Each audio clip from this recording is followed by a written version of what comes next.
So thank you all for coming to the last, the fourth and the last day of this online handbook launch of the architecture, urban space and politics.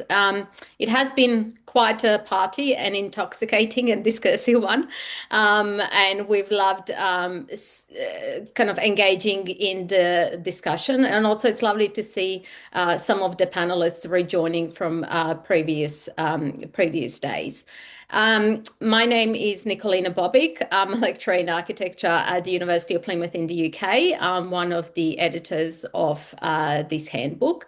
So today, in terms of how the day will unfold, Farzaneh and I will give a brief overview over the next 10 minutes in terms of how the previous 3 days unfolded, in terms of some of the key ideas and issues that were discussed. And it's also hopefully worthwhile for the audience because we can see a few of the names that weren't here for the first 3 days. And then we will pass it on to Professor Stephen Walker and Associate Professor Dagmar Reinhardt, who will join us very soon, who will moderate and chair the session. And they've kind of chaired and moderated the sessions over the past 3 days.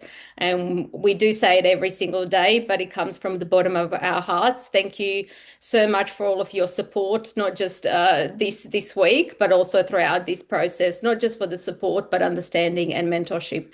And we couldn't have done it without you. So on the very first day, which was titled Violence in the Age of Mediated Spectacle, we had a good discussion and the various panelists were talking about the various constructs of spatial violence in terms of visibility and invisibility, including how violence operates, upon whom it is enacted and by whom. For example, Andrew Hirsch's thinking was mentioned in terms of the role of architecture and how it shifts during various moments of violence, and the way in which architecture becomes an active agent in creating meaning and how it can support a particular ideology and symbolism. The panelists also addressed how architecture intersects with power. The 19th century Haussmannization of Paris was mentioned. Which was associated on one hand with so-called modernizing the city through implementing underground networks of sewage, bringing clean water, fostering security, and instating regulations around heights and style of architecture. But on the other hand, the way in which it cleaned up the city centre of particular classes of people. And it's also worthwhile to mention that these practices were first implemented and tested in Algiers, Casbah, where the French army used urban strategies to break resistance. And then this military manual was adopted and instated in Paris.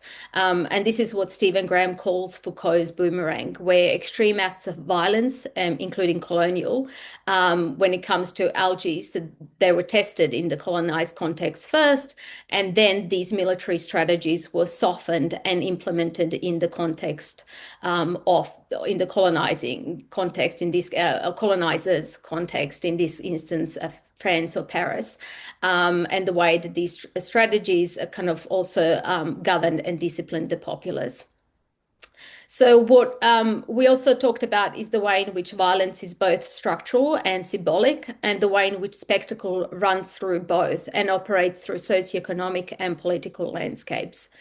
So people become displaced for purposes of maintaining or constructing a particular brand or an image of the city, or the way in which during times of tension and border security, violence tends to be inscribed into different floor plan layouts. So in that instance, kind of the context of Cyprus was mentioned. Towards the end of the discussion, what we touched upon is with neo-fascist regimes emerging, it was also noted that it's now critical to revisit what is democratic and whether these practices exist, and also what society we would want to live in the midst of various pressures, as well as to how to hold our political politicians and governments accountable, and how to create cultures of resistance. There was something about the notion of resistance that was put side by side in terms of criticality being numbed. And in this instance, Neil Leach's anesthesia of architecture was mentioned. So the numbing, and so there was a relationship between numbing through the noise of the media, where it becomes very hard to discern what is true and what is not, especially in instances such as, for example, during the Gulf War, when various media footage of the war and the conflict was reported from a distance. Here we heard the theoretical names of Baudrillard and Virilio also identified. From such an extreme context, we also kind of looked at a more a softer context in terms of the way in which media intersects with architecture through media facades, and the way in which architectural skin can be used as a surface or entertainment and an image of consumption. So there was kind of a close relationship between branding and star architects. In terms of understanding and engaging with the world, there was discussion around place as real and physical, but also place how it is understood through various digital means, and the way that these scapes are intertwined. So on one hand, towards the end of the panel discussion, we addressed how media can be a tool of numbing, but also how it can be used as a tool of agency and dissidence. And in terms of the note of the dissidence, I'll pass it on to my colleague Farzaneh.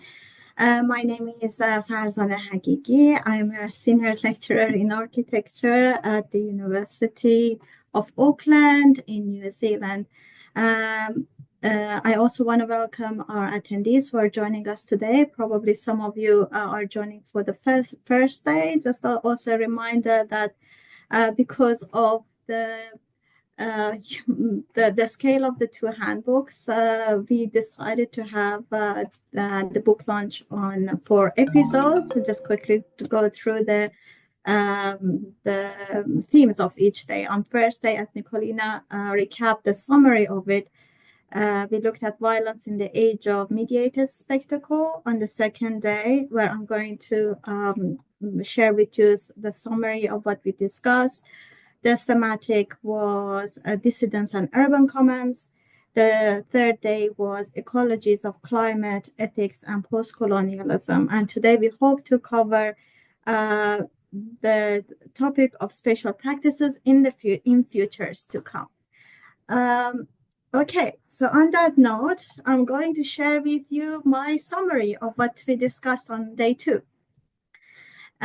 We looked at the concepts of agency and also accountability. The lens was turned inward somehow, highlighting the importance of us being accountable and taking responsibility for the harm that is caused by our profession, institutions, and educational systems. The word agency itself was also revisited because it was noted that it presupposes the notion of subject. But in fact, agency is about politics, and it's linked to polis and relates to public and relationships. So it is in and of itself about relationship, not the subject.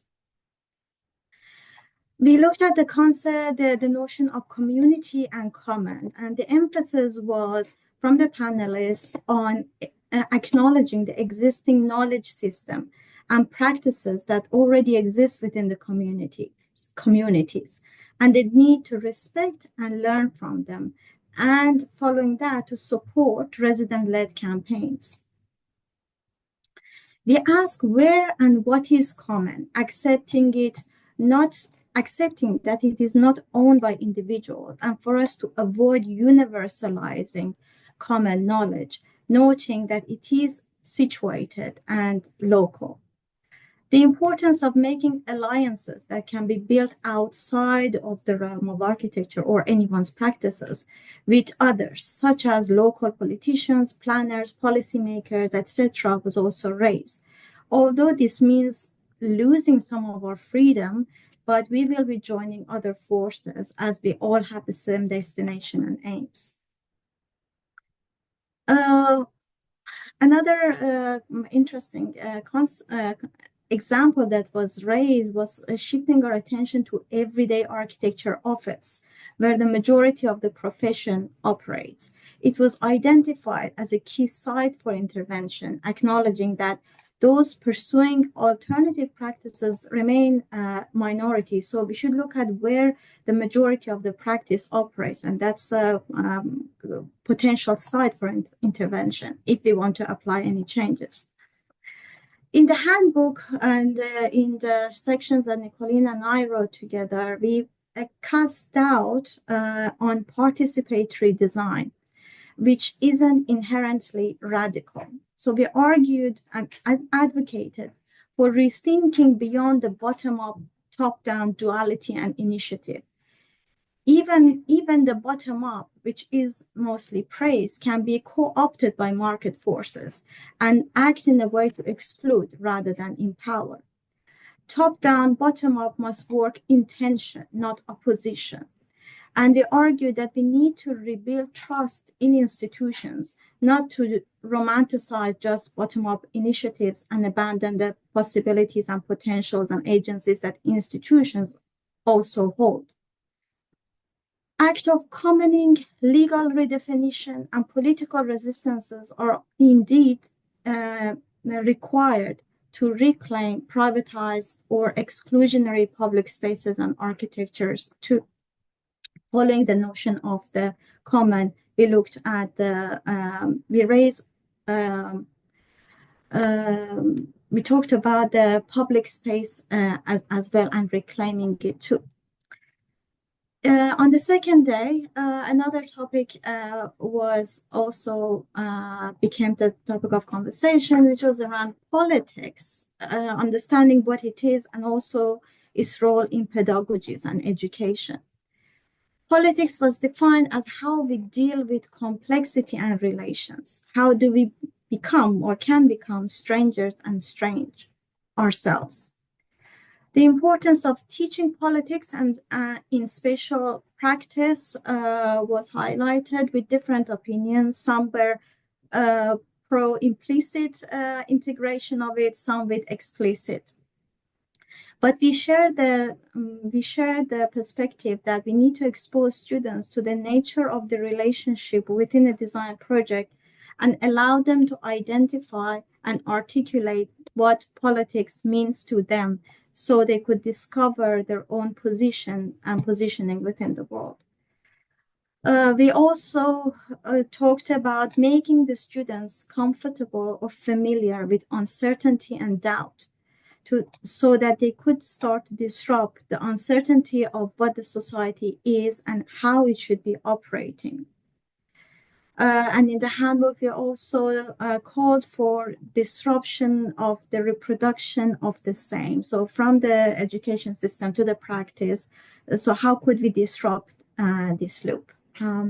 So on that note, so this was a summary of the second day. Now we move to the third day. Over to you. So we had a fantastic panel discussion yesterday, and it was lovely to hear thinking about sustainability from a number of different lenses, not just in terms of materials, but also in terms of social sustainability. So what we talked about is the way in which categories around ecology and climate require to be pulled apart and reconsidered, as well as repackaged with different thinking for a different history of the future. There was a conversation around the necessity to step away from dualistic perspectives of nature or city or center and periphery, because retaining dualisms suits the maintenance of existing privileged and often colonial orders of knowledge, as well as the space of neoliberalism, which operates via passive-aggressive capture, profitable and exclusionary, that serves elite interests while exploiting labor and the environment. We talked about the need to transform monocultures, as well as acknowledge complexities of current pressures while acting from a place of stewardship. There is a need to challenge the status quo and that which has been normalized. So to do so, we need to simultaneously, as it was also mentioned in day 2 summary, we need to simultaneously act bottom up and top down, but also make our decisions and act from a place of both head and heart. And in doing so, we must rethink architecture and the urban and shift our thinking that architecture can cure, which was a prevalent thought in the 20th century, especially curing through automation or optimization. And instead, we need to act from a space of care through shared plural agency and collective spatial practices, which will help us also rethink citizenship, not just as something that one attains at birth or acquires by spending a period of time in a specific country, but also through our everyday practices. But however, in order to do this, it may require addressing how to upskill ourselves as a society, and how to learn to kind of cooperate, negotiate, in order to step away from tribalist cultures. From a pedagogical perspective, we talked about the necessity to step away from this thinking that universities are places where we acquire knowledge. Instead, the thinking was that we should focus it more on how we can guide, nurture, and develop wisdom. In terms of sustainability, there was kind of a narrative around the need to move away from eco-perfectionism, and we need to experiment more. Also, that it was mentioned that sustainability cannot be driven or achieved through tech-driven means, and that is a given. Instead, we need to move towards sustainability where we think about it on a more holistic and integrated level through behavioral changes, economic redistribution, engagement with historical archives, and also the re-examination of history, and we need to kind of propose or think about a new ecological subjectivity and gender politics. So basically, to move forward, we need to think beyond interdisciplinary teams, but also consider responses to various pressures in terms of networks of interdependence. So how our decisions kind of have an impact beyond human-centric environments. So it's interdependence between people, nature, systems, and orders of historical positionalities. And in order to do that, we need to instate care, repair, and mutual aid as key architectural values. Professor Stephen Walker and Associate Professor Dagmar Reinhardt, who has kindly agreed to moderate and chair this session. Over to you. I'll just quickly introduce myself. I'm Stephen Walker from the University of Manchester in the UK. Dagmar, do you want to say hello too? Of course, very happy to. Thank you. Associate Professor Dagmar Reinhardt from the University of Sydney. One of the things that has struck me is how discussions of pedagogy, of architectural education in general, have increased day by day because of its central importance to all of the panelists, but for a lot of people in the audience as well, kind of involvement with or being subject to architectural education. But I think it also provides a really useful lens through which to interrogate some of these broader issues. One of the things that struck me is the balance that as educators we have to strike between encouraging students to move outwards from a conventional understanding of architecture. They're trying to perhaps conform to professional expectations, while they're doing that, we're also trying to introduce them to some of these enormous challenges. And I think from a student's point of view, that can feel really overwhelming. So I think one of the one of the major contributions of the handbook is to provide them with a wide set of tools to help them navigate that, and how they take that into their own political lives and architectural lives is something that they can perhaps do from a very specific context. So Farzaneh and Nikolina have asked a very short question to try and wrap up these episodes, which is really, what do we do now? What do we do next? So for the panelists, I think there's a variety of different ways into it.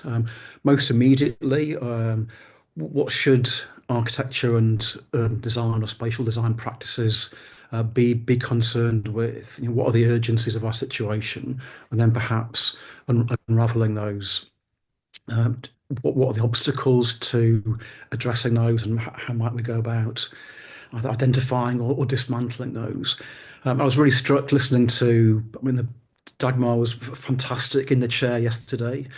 And I was really struck by Sarah and Kathy's discussion of their own practice, which was able to combine very personal and immediate concerns with a really meaningful address to global issues. So I wondered if I could pick on you both, Sarah and Kathy, maybe to expand out or develop some of the conversations that we were having yesterday, to ask you, what next? What next for you, but also for these disciplines, what next? What's urgent? Yeah, thank you very much, Stephen. I'll kick off because I was, really much enjoyed the conversation last night and delighted to be here again. I think some of the big issues, obviously, that we're facing, climate issues, housing crisis, financial cost of living, disaster resilience, political, all of these issues. There's so many. And I think just thinking about the responsiveness of architecture to actually house people and provide the basic necessities is extremely important in this time. And I think, there's definite areas where technology and industrialization of different processes can help address those. It can definitely help make some of the issues worse as well, depending on how consciously they're done. But I think for me, it's that balancing act between providing what's necessary and what's required in a lot of situations, and then what's desired. If you've got the what's required, and then you can move into the what's desired. And I think that it's that act between the two that we need to focus on. Look, for me personally, I've been wrestling with this notion of property and the relationship between architecture and property. In a practical sense, often it's clients who have a property and give us access to a property that commission us to do that work.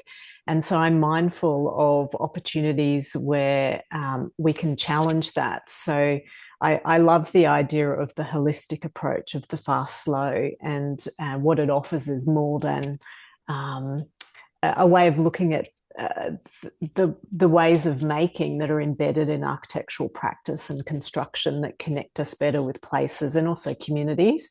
And it does have a democracy to it. So this idea of involving people and they become attached to projects and can give something of themselves. And that could apply not just in personal private houses, but in communal housing and for other types of projects where there's a blurring in not a traditional residential setting, co-ops and things like that. So I'm very excited by that as well, that this is, that it might become mainstream because of that interesting conjunction of industrial technologies, but also vernacular ways that can come together in a collective building setting. But yeah, for me, that question of property and access is a big problem. And obviously it's highlighted by a housing crisis, because who has property and who can access that? And that may be beyond architecture, but I think that's where some of the interesting questions can arise. Dagmar, you look like you're primed Yeah, to say something. I'm on the prowl. Yeah, I want to come in. And I think it's a good bridge from what Kathy has been saying in terms of democracy and in sort of ownership. So ownership and access across property, but also across other material entities that we have or that we share, and having new solutions for that. I would really like to hear your thoughts on that, Sabine. Yeah, thanks, Dagmar. I must mention I'm a senior lecturer in fashion design, so my take on these topics is slightly different. However, obviously what we all face is the same polycrisis emerging from, various human activities. And so for me, when I think about circularity, it's not necessarily about circulating the materials that we've got, but also to drastically lower the circulation of materials in terms of new extraction. So making the most of what we have, whilst at the same time focusing on the social aspect of driving the circular economy in particular forward, because there isn't necessarily a definition of what the by design means when we talk about the circular economy. So unless we talk about design activism, unless we talk about social design or collective design, it can be anything which doesn't make any of the systems we're trying to change any better. So I think, and then connected to this, when we discuss what's next, I think for me, it's so obvious how fashion and architecture or space are connected, because we need to move towards local systems. And that means we need to engage with space. We need to engage with what's there, what kind of local resources we have. And that essentially means that we need to move away from seeing fashion in particular as something that is just glitz and glamour, but something that is or can be a facilitator for social change if it's addressed in the right way. And that means working with communities, working with different perspectives, acknowledging different ways of knowing, etc. So that all feeds into how I think we need to envision maybe the circular economy as something that is more place-based, that is more situated in the specific geographies of cities or urban spaces. I'm Stavros Stavridis. I work in the National Technical University of Athens in architecture. And indeed, one of the crucial problems of the future, if we connect the future with social change, is who owns space and who uses space. So it's an institutional question, it's a question of practice, and of course, it's a question of theory.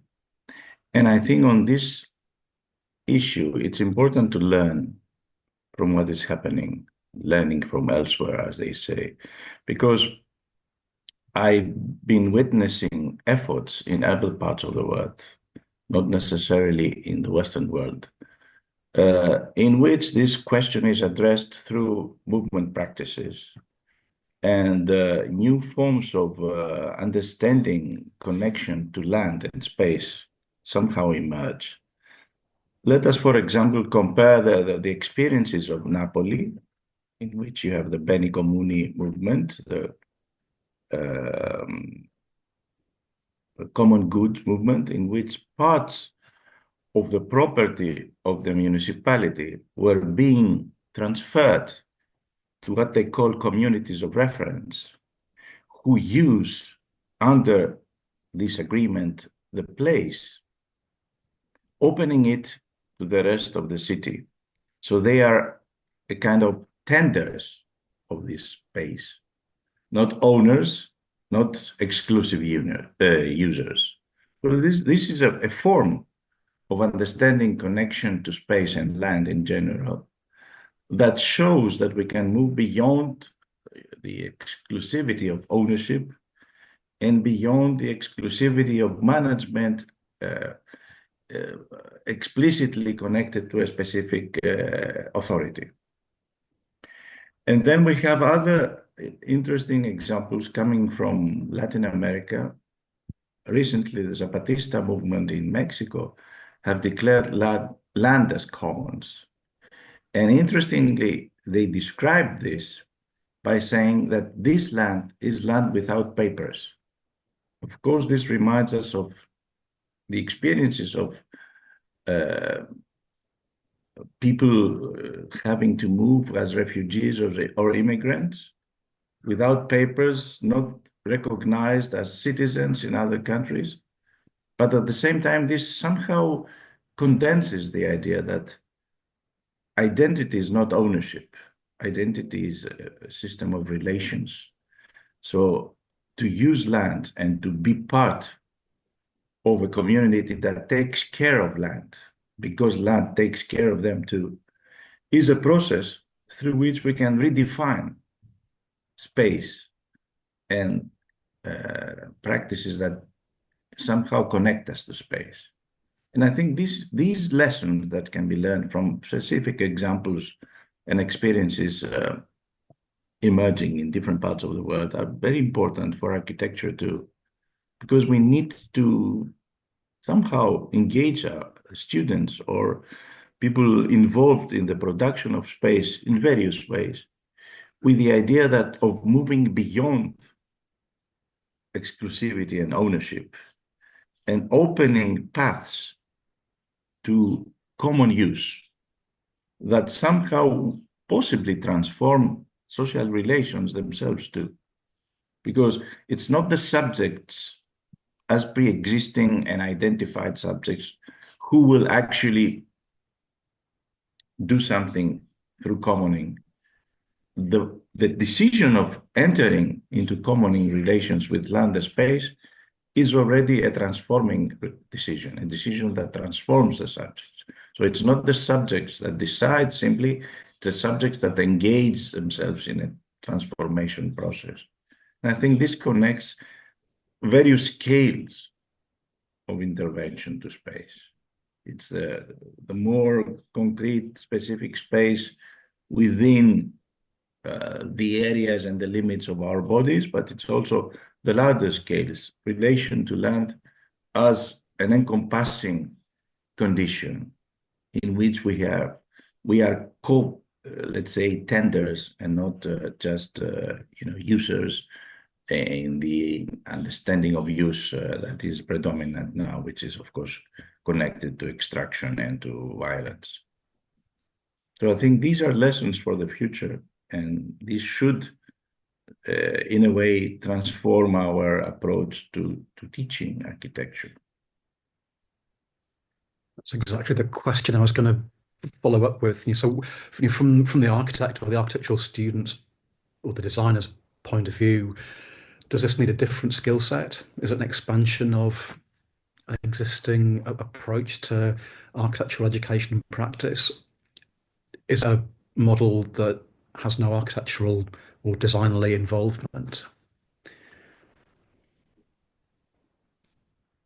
If I may comment on that, Stephen, I think it does, because this approach forces you to understand space, first of all, as a relational condition.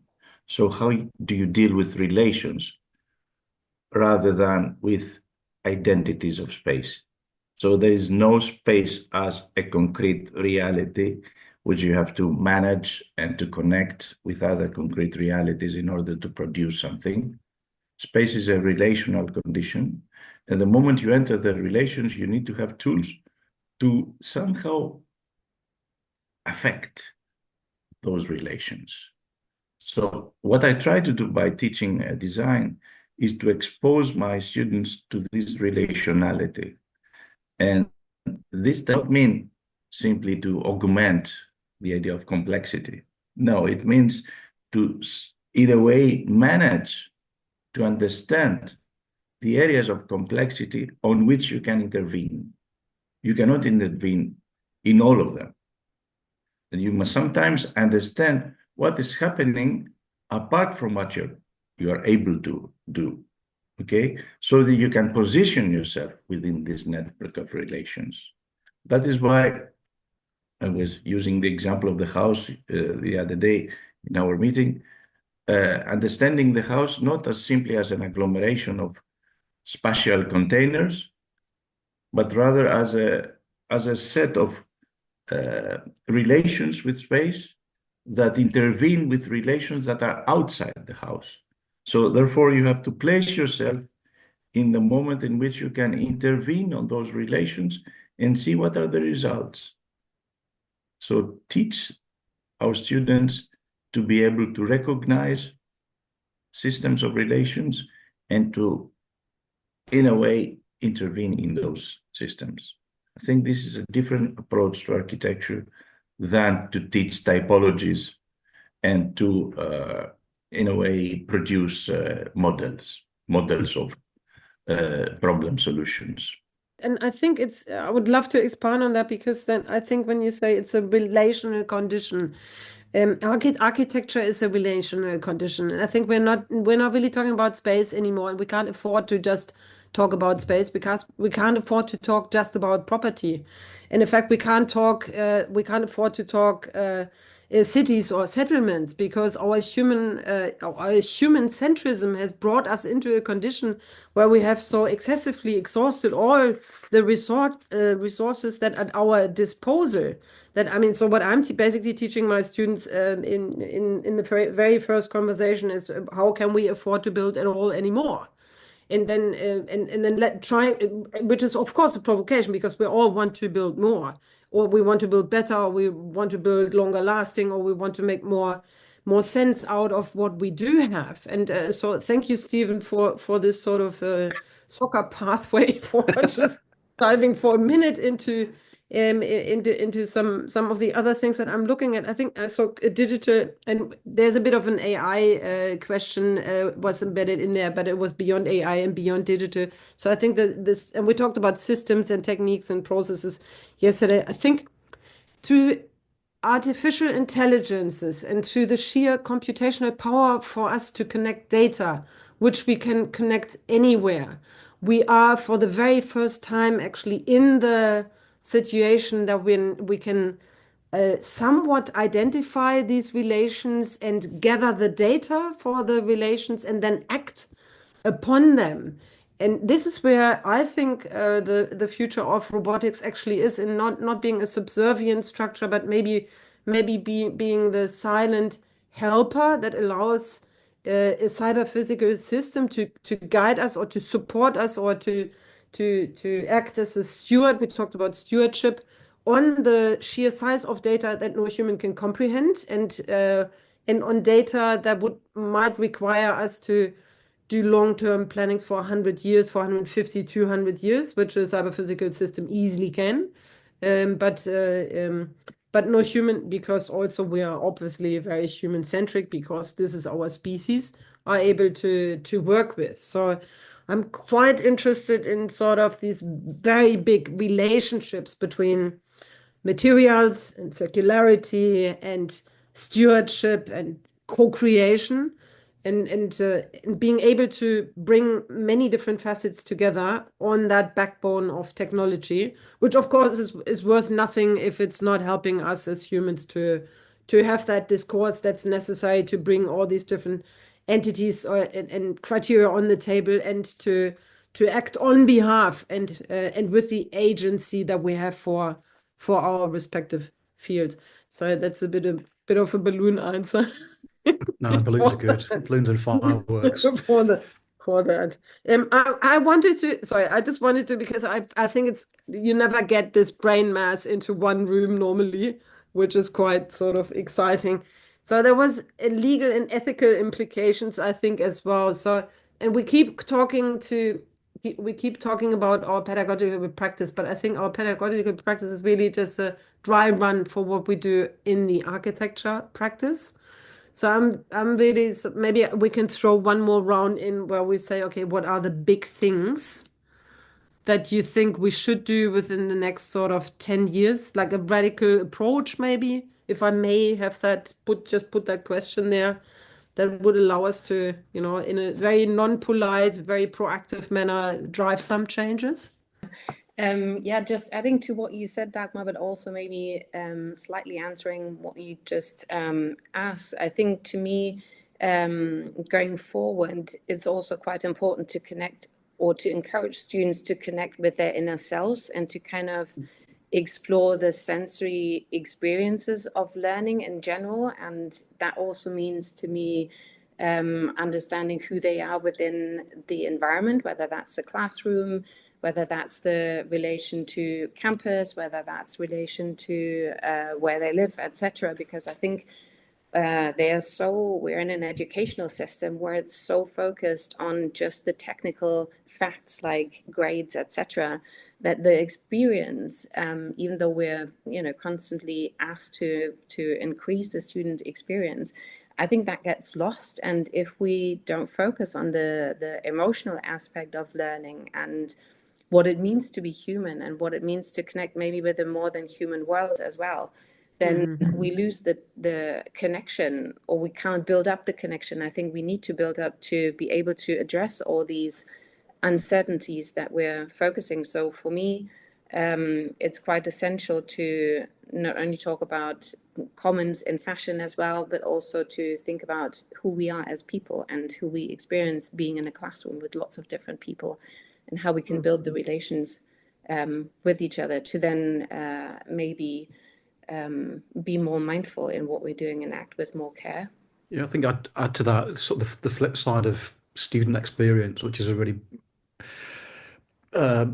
big buzzword in the UK higher educational system, but it is its own version of greenwashing. It's the thing that worries me. I think, building from what Sabine said, I think there's an interest from my point of view of encouraging students to understand a bit more about the kind of invisible bureaucratic structures that govern their education or architectural education.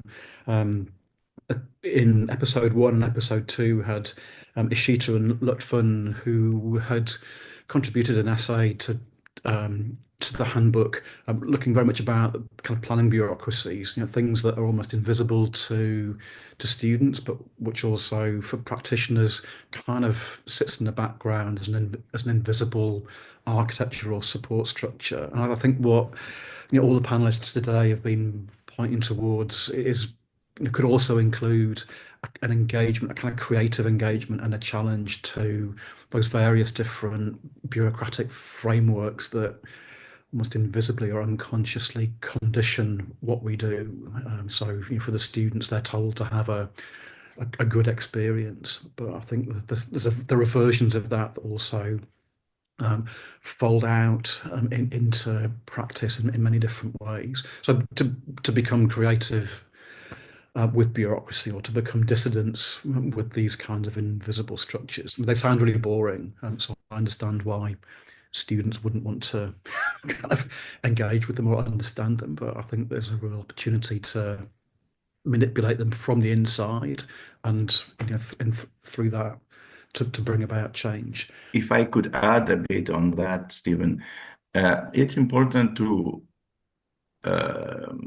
encourage our students to build a different imaginary, because sometimes it's important for you to be able to create images of possible futures by basing on what is already happening elsewhere, in other places, which show that a different life is possible.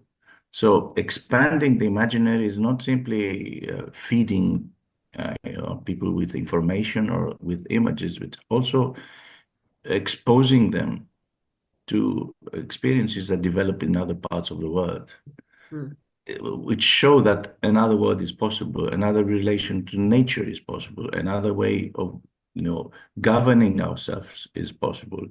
And if we look for those examples, we will find them. Because usually students, especially in Western world universities, are very much closed within the shell of Western culture, and they approach what is outside of it in a kind of exoticism. Okay, these things happen, interesting things happen in other places, but it's nothing to learn from them, it's just to be impressed by the difference. Whereas I think there are definitely things to learn, and things that might expand not simply our knowledge, but also our way of perceiving what is possible. I wondered if I can turn the question around to Farzaneh and Nikolina. I mean, as a way of concluding as well, or perhaps giving the ball back to you, when you've had a sort of unique and sort of unique view working through these two handbooks. I just wondered, with that experience, what have you learned, and how might you respond to the questions that you've posed for the rest of us, or the questions that you've posed for the panel? If I kind of reflect a little bit on the handbook, which seems at the moment a quite distant time, the first volume, which was basically we were trying to identify the problems and how architecture is oppressive, and as Stephen, you mentioned, to make those invisible ways by which architecture, urban space, spatial practices operate, to restrict our political actions in one way or another, to identify those. And for me, that was almost a depressing volume, right? So, and we were looking for a hopeful door. So the second volume was kind of desiring something that would be hopeful. And I think one of the as Stavros mentioned, to open the door for what is possible and trying to bring as much as examples as was offered by our contributors, we are very appreciative, and it was a huge learning experience for me to bring these examples together.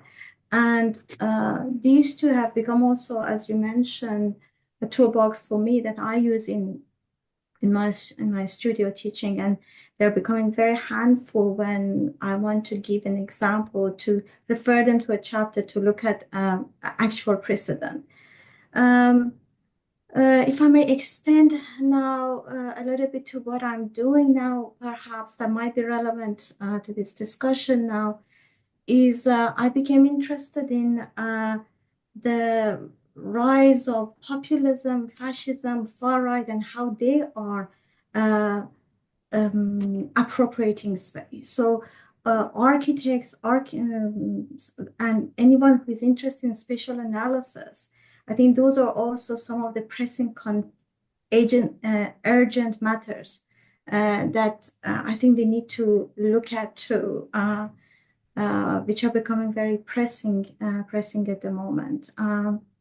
So perhaps I'm going back to the volume 1. So I'm still living at the world of darkness and haven't found a way to the hopeful way. And another example came to my mind, going to the Stavros, when you were mentioning to opening students to the world of possibilities. One of the restrictions that students have in New Zealand, as you might know, they go into debt for studying. So they have to pay a lot for that, for their education. And that is one of those systems that dictate their learning experience. That has a huge impact on it. In one of my design projects that the students are designing protest architecture, I asked them to do some kind of performance and approach other students on the campus and ask some questions about them. And that conditions, they came back to me and mentioned that today we asked the student, what do you like for free? And they faced a student from Belgium who was an exchange student. I said, oh, I don't pay for my education, it's free. So they encountered, oh, is that possible that I could study for free? And that is possible, but why we don't have it here? So I think designing the conditions and for the student to expose them to the some other possible models is possible. I think was a takeaway for me personally from this discussion. Thank you, Farzaneh. I think this idea of imagining otherwise and kind of the idea of other possibilities is a very important to me. I think picking up also on what the panelists have today shared in terms of questions around COP, circulation, and so on, I think all of these are really fantastic ways of thinking how we can start to decentralize from the monopoly and the bureaucracies in which we live in. And that will also start to address questions, whether it's environmental concerns around land pressure, air quality, clean energy, or whether it is access to food. And all of these are very important topics that we as architects or spatial practitioners need to tackle and address. So it's a question of how do we create these independent ecosystems that kind of co-communicate with other independent ecosystems in order to create networks. I know that we've said it so many times, but Dagmar and Stephen, from the bottom of our hearts, thank you so much. And also I think for Farzaneh and myself, thank you, Farzaneh, for being such a great researching crime partner over the past 7 years and over different, the different projects that we've engaged in. The same for you, Nikolina. And also I wanted to thank everyone, all of the contributors with the book launch as well. Thanks for your patience with all the emails that have come to your into your inbox constantly. And for all of the contributors who also take on board the invitation for summarizing your chapter. So you are helping to our YouTube channel and our social media channels as well. And also special thanks to the contributors to both volumes with their patience, because some of them took longer than expected for their text to be published. So we are really appreciative of their patience as well. And thanks to our attendees who joined us today, and hope they can find these handbooks helpful in a way and a platform for them to expose them to the possible. So on that note, thank you, Stephen and Dagmar again. Really appreciative your support. Mm-hmm. And thanks to Sabine, Sarah, and Kathy and Stavros for joining us today. Yeah, thanks all. Thank you very much. You both as well. Thank you. Thank you. Bye. Bye. Till the next Bye, time. everyone. Bye.